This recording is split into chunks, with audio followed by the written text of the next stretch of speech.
तो किसान भाइयों, गेहूं बुआई का समय आ चुका है और जमीन भी तैयार हो चुकी है। तो किसान भाइयों, परेशानी वही है कि जमीन के अनुसार कौन सी वैरायटी का चयन करें, बेसल डोज कितनी रखें, फसल प्रबंधन किस प्रकार से करें कि अपने आड़ोस पड़ोस में जो गेहूं लग रही है उनसे ज्यादा उत्पादन ले सके, ज्यादा भूसा ले सके और एक अच्छी वैरायटी का चयन कर सकें। इस वीडियो में आपके सभी सवालों का जवाब रहने वाला है। तो किसान भाइयों, जो गेहूं है उसका ग्रोथ भी बहुत अच्छी होती है, उसका जर्मिनेशन भी बहुत अच्छा होता है और मिड सीजन में भी आप देखोगे तो आपको ऐसा लगेगा कि उत्पादन बहुत अच्छा रहने वाला है। लेकिन ज़्यादा टेम्परेचर लास्ट के दिनों में रहने के कारण उसका जो उत्पादन है वो आधा रह जाता है।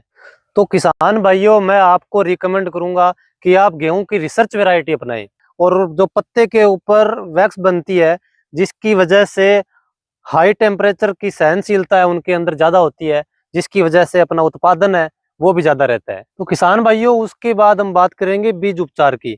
तो बीज उपचार भी फसल के लिए उतना ही इम्पोर्टेंट है जितना खाद, क्योंकि किसान भाइयों, अगर आपका बीज उपचारित होगा तो उसकी वजह से फंगस की शिकायत नहीं आएगी और आपका 100% जर्मिनेशन आपको देखने को मिलेगा और जिसकी वजह से जो अपने पीलेपन की शिकायत है वो भी आपको देखने को नहीं मिलेगी और इसकी टिलरिंग ज्यादा होगी, यानी कि फुटान ज्यादा होगा। तो किसान भाइयों, बीज उपचारित होना ही अपने आप में एक मकान के लिए नींव साबित होगा।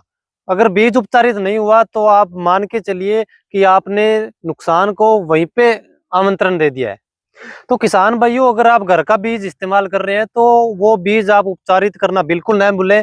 और अगर आप बीज उपचारित करना चाहते हैं तो ये स्क्रीन पे आपको जो दवाई दिखाई दे रही है इसका इस्तेमाल करके आप बीज उपचारित कर सकते हैं। तो किसान भाइयों, कुछ बेसल डोज आपको स्क्रीन पे दिखाई दे रही होगी और यह हमने प्रति एकड़ के हिसाब से आपके पास उपलब्ध उर्वरकों के हिसाब से आपको रिकमेंड किया है।